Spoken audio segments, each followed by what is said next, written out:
मनोज रांगेंची शांतता रॅली आज अहमदनगरमध्ये निघणार आहे। रॅलीच्या पार्श्वभूमीवर इथल्या शाळांना सुट्टी जाहीर करण्यात आली आहे। तर अहमदनगर शहरामध्ये रांगेंच्या स्वागताची जय्यत तयारी करण्यात आली आहे। मराठा समाजाकडून बऱ्याच दिवसांपासून ही तयारी सुरू होती आणि आज दिवस आहे शांतता रॅलीचा।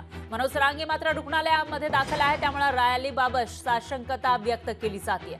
पुण्यातील सभेनंतर अस्वस्थ वाटू लागल्यानं मनोज रांगे पाटील यांना रुग्णालयात दाखल केलं आहे। त्यांच्यावर सध्या उपचार सुरू आहेत, त्यामुळे आता ते अहमदनगरला येणार का, त्यांची शांतता रॅली निघणार का याविषयी शंका व्यक्त केली जाते। मराठा आंदोलक मनोज रांगे यांची शांतता रॅली आज अहमदनगर शहरामध्ये आयोजित आहे। छत्रपती शिवाजी महाराज पुतळ्याला अभिवादन करून त्यानंतर मिरवणूक मार्गाने ही रॅली निघणार आहे।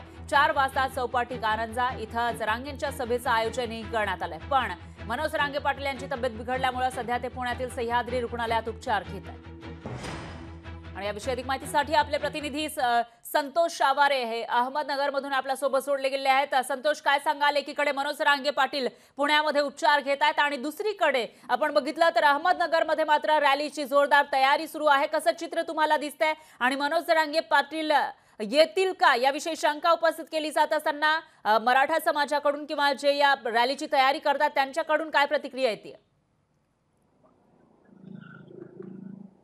निश्चितच परा आज मनोज जरांगे पाटील यांची जी शांतता रॅली आहे ती अहमदनगरमध्ये दुपारी 1च्या दरम्यान येणार असल्याची माहिती संयोजकांनी दिली आहे। याच पार्श्वभूमीवर प्रशासनाने शाळा आणि महाविद्यालयाला देखील सुट्टी देण्यात आलेली आहे। जे समन्वयक आहेत त्यांनी गेल्या 8 ते 10 दिवसांपासून ही तयारी सुरू केलेली आहे। साधारणतः 10 ते 12 लाख जे मराठा समाजाचे लोक आहेत ते या रॅलीत सहभागी होतील असा अंदाज देखील त्यांनी व्यक्त केलेला आहे।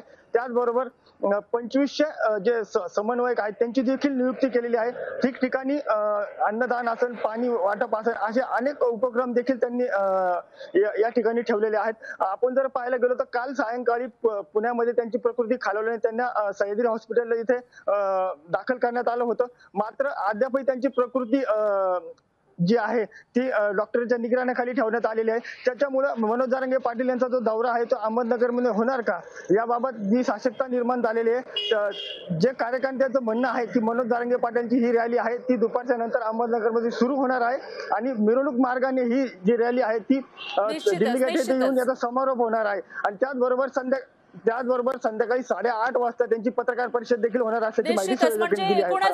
संतोष, असं म्हणता येईल की रॅलीची जोरदार तयारी सुरू आहे आणि इथल्या संयोजकांना आयोजकांना असं वाटतंय की मनोज रांगे पाटील हे या रॅलीसाठी येणार, त्यामुळे त्याच अनुषंगाने तयारी सुरू असल्याचं दिसतंय। दरम्यान धन्यवाद तुम्ही दिलेल्या या सविस्तर माहितीसाठी।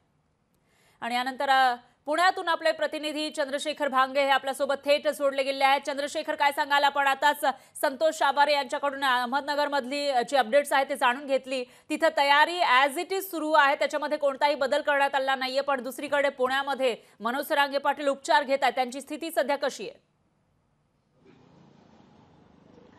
खरं तर मी पुण्यातील डेक्कन परिसरात असलेल्या सह्याद्री रुग्णालयाच्या समोर उभा आहे आणि बरोबर 9व्या मजल्यावरती मनोज जरांगे पाटील जे आहेत त्यांच्यावरती उपचार सुरू आहेत।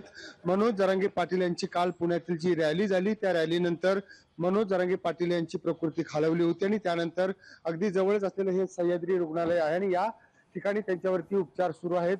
मनोज जरांगे पाटील हे अनेक दिवस उपोषण केल्यामुळे त्यांची प्रकृती जी आहे ती अत्यंत खालावत असते आणि काल त्यांना चक्कर आली या सगळ्या सभेनंतर आणि त्यांना अगदी जवळच असलेल्या या सह्याद्री रुग्णालयामध्ये दाखल करण्यात आलंय। काही वेळानंतर त्यांची या ठिकाणी पत्रकार परिषद सुद्धा आयोजित करण्यात आलेली आहे। आपण बघू शकतो की पोलिसांचा मोठा बंदोबस्त या रुग्णालयाच्या समोर लावण्यात आलेला आहे। अनेक कार्यकर्ते जे आहेत या रुग्णालयाच्या जवळ दाखल झालेले आहेत। मनोज जरांगे पाटलांची आज अहमदनगर म्हणजेच अहिल्यानगर या ठिकाणी सभा आयोजित करण्यात आलेली आहे आणि या सभेसाठी मनोज जरांगे पाटील इथूनच जाणार आहेत, परंतु अद्यापही डॉक्टरांनी त्यांना विश्रांतीचा सल्ला दिल्याचं सांगितलं जात आहे। तरी सुद्धा मनोज जरांगे पाटील हे अहमदनगरला जाण्यासाठी ठाम आहेत। खरं तर काही वेळानंतर त्यांची पत्रकार परिषद सुरू होईल, त्यानंतर जी सगळी कार्यक्रमाची रूपरेषा आहे ते स्वतः मनोज जरांगे पाटील आपल्याला सांगणार आहेत। निश्चितच याचा अर्थ अगदी थोड्या वेळामध्ये पत्रकार परिषदेतून मनोज रांगे पाटील नेमकं पुढे काय करणार ते आपल्याला कळू शकणार आहे। दरम्यान चंद्रशेखर, धन्यवाद तुम्ही दिलेल्या या सविस्तर माहितीसाठी। लोकशाही मराठी ऐका, पहा, जागरूक रहा।